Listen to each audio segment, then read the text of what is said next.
Hello my dear friends, welcome back to my channel. आज हम history के class 9th के हिस्ट्री का 5th चैप्टर पढ़ने वाले हैं। हमारे चैप्टर का नाम क्या है? हमारे चैप्टर का नाम है पेस्टोलिस्ट्स इन द मॉडर्न वर्ल्ड, यानी आधुनिक जीवन में जो पेस्टोलिस्ट्स हैं यानी जो चरवाहे हैं उनका जीवन कैसा है, यानी कि कैसा था। क्योंकि मॉडर्न पीरियड तो बहुत 200, 300, 400 सालों पहले से ही चला रहा है, तो वही जो इतने साल के बीच में जो उनका जीवन था वही हम पढ़ेंगे। उनके जीवन के बारे में, कैसे पेस्टोलिट्स यहाँ पर जीवन व्यतीत करते थे। सबसे पहले मैं आपको बता देना चाहता हूँ कि अगर आपको आपको जो वीडियो में मैं line to line by line जो आपको अर्थ समझाऊंगा, अगर आपको लाइन बाय लाइन जो अंग्रेजी है यानी कि जो इंग्लिश है वो आपको नहीं दिख रहा है, तो आपसे मैं रिक्वेस्ट करता हूँ कि पहले आप NCERT की क्लास 9th की बुक अपने सामने रख लें। फिर उसके बाद मैं उस लाइन को पढ़ूँगा, आप भी उस लाइन को देखिए और जो मैं अर्थ बताऊँगा उसको आप लोग समझिए। चलिए शुरू करते हैं वीडियो को। सबसे पहले लाइन क्या है कि in this chapter you will read about the nomadic पेस्टोलिस्ट, यानी कि इस चैप्टर में हम क्या पढ़ेंगे? इस चैप्टर में हम पढ़ेंगे नोमैडिक पेस्टोलिस्ट्स के बारे में, यानी जो घुमंतु चरवाहे हैं उनके बारे में पढ़ेंगे। अब नोमैडिक पेस्टोलिस्ट तो इसमें दे दिया, तो फिर अगली लाइन क्या है कि nomads are the people who do not live in a one place but move from one area to another to earn their living, यानी कि नोमैड्स वो लोग होते हैं जो कि एक जगह पर नहीं रहते, वो एक जगह से दूसरी जगह आते जाते रहते हैं, मतलब मूव करते रहते हैं एक एरिया से दूसरे एरिया तक अपने जीवन को व्यतीत करने के लिए, अपने जीवन को अर्न करने के लिए। ठीक, अब अगली लाइन क्या है कि in many part of the India we can see nomadic pastoralists on the move with their herds of goats and sheeps और कैमल्स एंड द कैटल्स। हम अपने भारत के विभिन्न देशों, विभिन्न पार्टों में देख सकते हैं, मतलब हम अपने इंडिया के अलग अलग पार्टों में, बहुत ढेर सारे पार्टों में देख सकते हैं कि जो नोमैडिक पेस्टोलिस्ट्स हैं वो मूव करते हैं अपने हर्ड्स के साथ, यानी कि जो उनका गोट्स और शीप का जो झुंड है, या फिर कैमल्स और द कैटल्स का जो झुंड है। कैटल्स यानी कि जो काऊ हो गए, बफेलो हो गए, और कैमल्स तो आप लोग समझ ही रहे हैं, ऊँट। इन सब के साथ यानी कि गोट्स, शीप्स और कैमल्स और द कैटल्स का जो झुंड है, इनके साथ क्या करते हैं? नोमैडिक पेस्टोलिस्ट मूव करते हैं, यानी कि एक जगह से दूसरी जगह इन्हीं के लिए ही जाते हैं, वो अपने लिए नहीं जाते। ताकि क्योंकि ये जो नोमैडिक पेस्टोलिस्ट रहते हैं, ये कैमल, कैटल, गोट और शीप पर ही डिपेंड्स रहते हैं अपना पूरा जीवन, इसीलिए ये क्या करते हैं? इनको चराने के लिए एक जगह से दूसरी जगह मूव करते हैं। Have you ever wonder where they are coming from and where they are headed? क्या कभी आपको आश्चर्य नहीं हुआ कि ये लोग कहाँ से आते हैं और ये लोग कहाँ रहते हैं? मतलब आप जब देखते होंगे अपने एरिया में कि हाँ ये लोग कहाँ से आए हैं, जैसे कोई बकरी भेड़ चरा रहा है, तो आप लोग कभी सोचे नहीं होंगे कि ये लोग कहाँ से आए हैं और ये लोग यानी कि ये लोग कहाँ रहते थे, कहाँ रहते हैं। Do you know how they live and earn? क्या आप जानते हैं कि वह कैसे रहते हैं और कैसे अपना जीवन व्यतीत करते हैं, और उनका जीवन कैसा था, यानी कि उनका जो अतीत था, जो पास्ट था, वह कैसा था।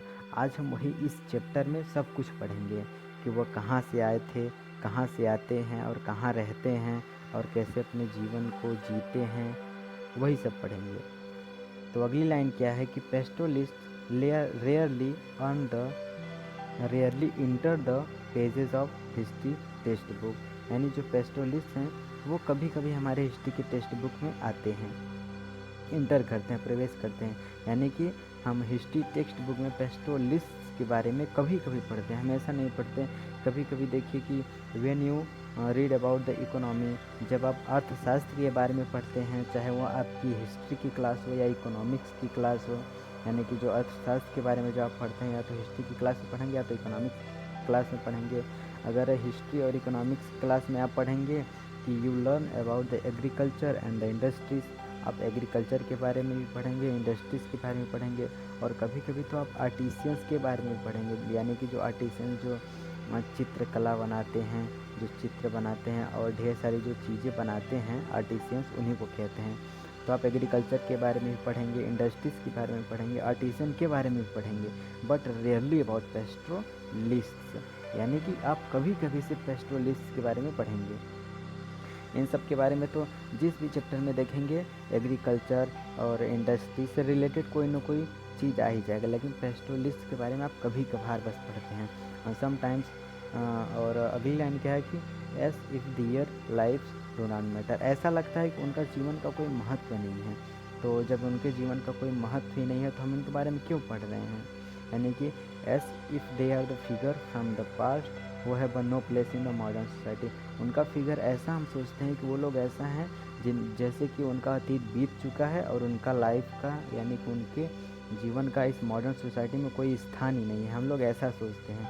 लेकिन उनका बहुत ही बड़ा मतलब हमारे इतिहास को बनाने में उनका भी एक सहयोग रहा है, हमारे इंडिया के इतिहास को बनाने में।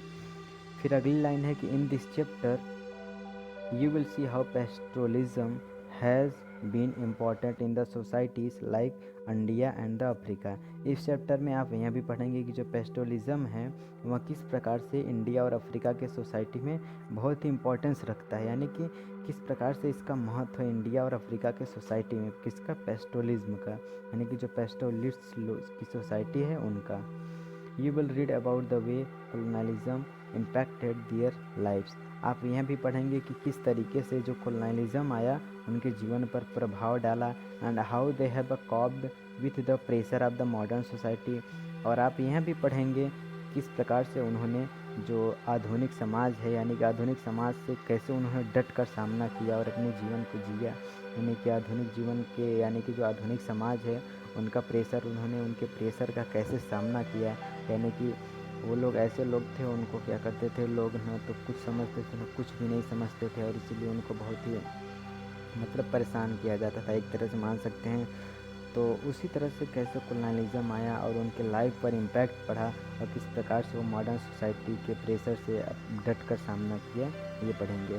The chapter will first focus on India and then Africa.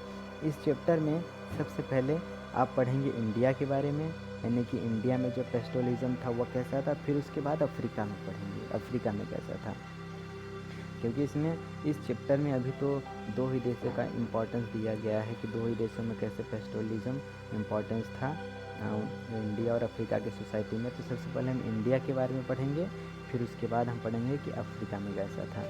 तो चलिए देखते हैं कि इंडिया में कैसा था।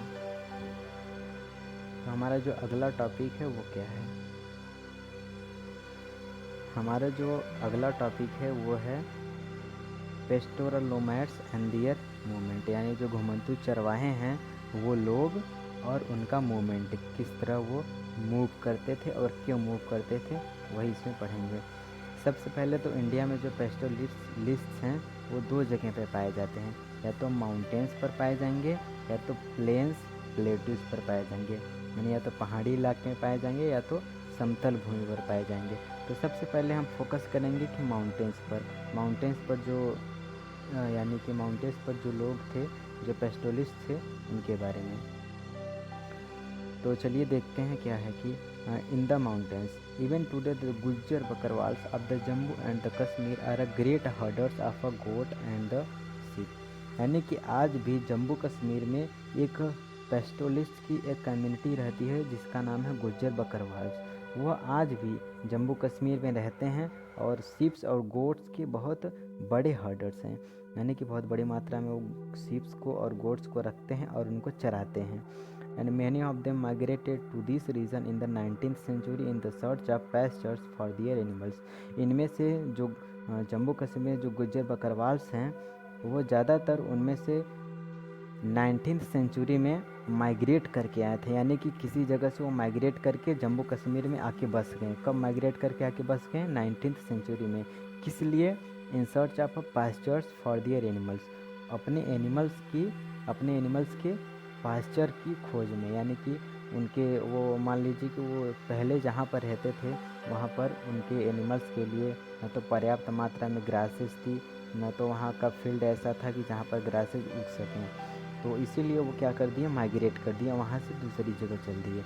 तो वही इसमें बता रहा है कि वहाँ से यानी कहीं से ये क्या किए 19th सेंचुरी में जम्मू कश्मीर में गुज्जर बकरवाल्स नाम की जो कम्युनिटी थी पेस्टोलिस्ट की वाकई यहाँ बस गई। ग्रेजुअली ओवर द डिकेड्स, समय बीतता गया, 10 साल हो गया, 20 साल हो गया, they stabilised themselves in the area, 10 साल बीत गया, यानी कि डिकेड्स बीत गए, 10 साल 20 साल बीत गए, धीरे धीरे उन्होंने अपने आप को वहीं पर स्टेबलाइज कर लिया, यानी कि उसी एरिया में अपने आप को क्या कर लिया, अडॉप्ट कर लिया, अब उसी एरिया में रहने लगे। And moved annually between their summer and the winter grazing grounds. अब वो क्या करते हैं, वो ठंडी के दिनों में और गर्मी के दिनों में क्या करते हैं, एनुअली मतलब जैसे एक साल में गर्मी ठंडी बरसात आती है तो मौसम के हिसाब से वो क्या करते हैं, मूव करते हैं। ठीक, इतना समझ में आ गया। अब आगे की लाइन है कि in winter when the high mountains were covered with snow. ठंडी के दिनों में क्या होता है कि जब जम्मू कश्मीर में आप तो पहले ही जानते हैं वहाँ पर बहुत ठंडी होती है, वहाँ का टेम्परेचर बहुत ही लो होता है, पहले से वहाँ पर थोड़ी बहुत ठंडी रहती है। और जब ठंडी आती है तो वहाँ की जो माउंटेन्स हैं वो पूरी तरीके से क्या हो जाते हैं, स्नो से भर जाते हैं। यही इस लाइन में कह रहा है कि in winter when the high mountains were covered with snow, यानी कि ठंडी के दिनों में जब जम्मू कश्मीर के बड़े बड़े माउंटेन्स स्नो से पूरे कवर हो जाते हैं। They lived with their herds in the low hills of the Shivalik range. तब वो क्या करते हैं, वहाँ से उस जगह से मूव करके शिवालिक रेंज में आ जाते हैं। यानी कि वहाँ पर ठंडी रहती है तो शिवालिक रेंज में थोड़ी गर्मी रहती है, तो वहाँ पर वो मूव करके चले जाते हैं अपने हर्ट्स के साथ, यानी कि जो झुंड होता है उनका, बकरियों का, भेड़ियों का झुंड। यहाँ पर हर्ट्स का मतलब ये होगा कि वो जिसके साथ रहता है, यानी कि जिस एनिमल्स को वो चराते हैं, वही यहाँ पर हर जगह हर्ट्स का मतलब होगा। तो herds in the low hills of the Shivalik range, यानी कि अपने हर्ट्स को, अपने बकरियों भेड़ियों के झुंड को वो क्या करते हैं, लेकर शिवालिक रेंज पर चले जाते हैं। जब जम्मू कश्मीर के माउंटेन्स पर जब स्नो पड़ जाती है तो क्या करते हैं, वो वहाँ से शिवालिक रेंज पर आ जाते हैं। और the dry scrub forest here provided pastures for their herds. और यहाँ पर जो सूखे सूखे झाड़ीदार जो फॉरेस्ट होते हैं, जो जंगल होते हैं, उनको प्रोवाइड करते हैं पास्चर्स उनके हर्ट्स के लिए। यानी कि जो पेस्टोलिस्ट होते हैं अपने हर्ट्स के साथ आए हुए होते हैं शिवालिक रेंज में, वहाँ पर जो सूखे सूखे झाड़ीदार फॉरेस्ट होते हैं उनको पास्चर प्रोवाइड करते हैं, यानी कि उनको फूड प्रोवाइड करते हैं, एक तरीके से कह सकते हैं। फिर उसके बाद अगली लाइन है कि by the end of the April they begin their northern march for their summer grazing ground. यानी कि जब अप्रैल ख़त्म होता है, यानी कि जब अप्रैल ख़त्म होने वाला होता है तो दे बिगन दियर नॉर्दर्न मार्च, यानी कि वो नॉर्दर्न की तरफ मूव कर देता है। यहाँ पर मार्च का मतलब होगा, मार्च वाला महीना में समझ लीजिएगा आप लोग, यहाँ पर मार्च का मतलब होगा कि वो मूव कर रहे हैं। बिगिन दियर नॉर्दर्न मार्च, यानी कि नॉर्दर्न की तरफ वो क्या करते थे, चल देते हैं for their summer grazing ground, यानी कि जो चरने वाला जो ग्राउंड होता है उनका, उनके हर्ट्स के लिए ग्रेजिंग का ग्राउंड होता है, समर के सीज़न में वो वहीं पर चल देते हैं। अब फिर अगली लाइन क्या है, अगली लाइन है कि several households came together for this journey forming what is known as a kafila. यानी कि अब मान लीजिए कि आप वहाँ से, मान लीजिए कि आप ही कहीं माइग्रेट कर रहे हैं, यानी कि आप एनुअली, यानी कि साल भर में कभी न कभी आप माइग्रेट करें, एक जगह से दूसरी जगह जा रहे हैं। अब आप एक जगह से दूसरी जगह जा रहे हैं जंगलों के ज़रिए, तो वहाँ पर बड़े बड़े जो जानवर होंगे उनका खतरा तो आपके ऊपर बना ही रहेगा। तो ऐसे ही जो पेस्टोलिस्ट थे वो क्या करते थे, जब मूव करते थे तो वो अकेले नहीं जाते थे, क्योंकि उनको अपने सेफ्टी का भी ख्याल रखना होता था, और जो उनके हर्ट्स थे उनका भी ख्याल रखना होता था, नहीं तो वो वरना कोई बड़े बड़े जानवर आ जाते, जैसे कोई शेर ही आ गया, या तो उनके बकरी भेड़ियों को ही खा गया, या तो उस मालिक को ही खा गया, तो उस समय क्या करेंगे। तो इसीलिए वो अकेले इससे मतलब नहीं बच पाता। तो इसीलिए वो क्या करते थे, several households came together for the journey, यानी कि ढेर सारे जो हाउस होल्ड्स के लोग थे, यानी कि ढेर सारे जो लोग थे वो साथ में आते थे, तब फिर इस जर्नी को कंटिन्यू करते थे, जिसे कहते थे काफिला। मतलब एक काफिला वो लोग बना लेते थे ढेर सारे लोगों का, तब वो मूव करते थे एक जगह से दूसरी जगह, ताकि उनके जीवन पर कोई खतरा ना हो और न ही उनके हर्ट्स पर कोई खतरा हो। क्या करते थे वो, दे crossed the Pir Panjal passes and enter the valley of Kashmir. मतलब कि वो क्या करते थे, वो they cross the Pir Panjal passes, यानी कि जो पीर पंजाल का दर्रे होते थे, पीर पंजाल के दर्रे होते थे, पासेस, यहाँ पासेस का मतलब दर्रा होगा। They cross the Pir Panjal passes, Pir Panjal passes को वो क्रॉस करते थे, and entered the valley of Kashmir, और कश्मीर के वैली में वो इंटर कर जाते थे, यानी कि जो कश्मीर की घाटियाँ थी वहाँ पर वो इंटर करते थे। तब फिर उसके बाद with the onset of summer, जब गर्मी आती थी, द स्नो मेल्टेड, जो वहाँ का अगर गर्मी आती है मतलब यानी गर्मी आएगी तो जो कश्मीर के जो स्नो रहेंगे माउंटेन्स पर वो क्या करेंगे, पिघल जाएंगे। Melted and the mountain sides were lush green, और जो वहाँ का जो माउंटेन साइड होगा, मतलब कि जो वहाँ का माउंटेन साइड होगा, जैसे गर्मी पड़ी तो फिर वहाँ पर बर्फ़ था तो बर्फ़ पिघल गया, तो जो वहाँ के पेड़ पौधे होंगे वो बहुत ही हरे भरे दिखने लगते हैं, यानी कि वहाँ में बहुत ही अच्छी हरियाली आ जाती है। यही इसमें कह रहा है कि mountain sides were lush green, यानी कि जो माउंटेन का साइड्स होगा उसके आसपास या फिर माउंटेन पर जो जितने भी पेड़ पौधे होंगे वो सब एकदम हरे भरे हो जाते हैं। And the varieties of grass that sprouted provide rich nutrients forest for the animals hertz. अब जो अलग अलग प्रकार के वहाँ पर घास उगे रहेंगे, ग्रासेस उगे रहेंगे, यानी कि जो स्प्राउटेड हुए रहेंगे, धरती से निकले रहेंगे, प्रोवाइडेड रिच न्यूट्रिएंट्स फॉरेस्ट, उनके एनिमल्स के लिए, यानी कि जो उनके एनिमल्स का हर्ड से झुंड है उनके लिए एक अच्छा न्यूट्रिएंट्स फॉरेज, मतलब फॉरेज का मतलब एक पौष्टिक आहार प्रोवाइड करते हैं उनके एनिमल्स के लिए। By end September the Bakarwals were on the move again, अब सितंबर आता है तो बकरवाल क्या करते हैं, फिर से मूव कर देते हैं, यानी कि जम्मू कश्मीर के माउंटेन्स पर से वो फिर से मूव कर देते हैं जब सितंबर आता है, यानी फिर से ठंडी जब पड़ती है। And this time on this downward journey, मतलब कि this time on their downward journey, यानी कि इस अपने जर्नी में वो क्या करते हैं, फिर से डाउनवर्ड की तरफ जाने लगते हैं, back to their winter base, यानी कि जहाँ पर उनका ठंडी का ठिकाना होता है रहने का, वो फिर से अपनी जर्नी को कंटिन्यू करके अपने ठंडी वाले ठिकाने पर चल देते हैं। जब सितंबर आता है तो बकरवाल मतलब फिर से एक बार अपना फिर से बोरिया बिस्तर बांधते हैं और फिर से अपने विंटर बेस की तरफ चल देते हैं, यानी कि जहाँ पर उनका ठंडी का ठिकाना होता है।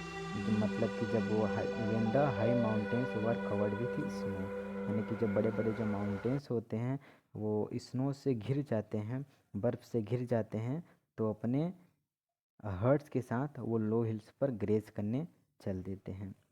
तो कहने का मतलब इस पूरे मतलब यानी कि यहाँ जो पैराग्राफ था, इस पैराग्राफ का कहने का मतलब था जो माउंटेन्स पर एक जम्मू कश्मीर के माउंटेन्स पर एक गुज्जर बकरवाल्स नाम की कम्युनिटी रहती है पेस्टोलिस्ट की, जो कि शिप्स और गोट्स को हर्ड करती है, यानी कि हर्ड्स करती है, चराती है, यानी कि उनको रखती है शिप्स और गोट्स को बहुत बड़ी मात्रा में, और वो माने जाने वाले पेस्टोलिस्ट हैं जो कि बकरी और भेड़ियों को चराते हैं।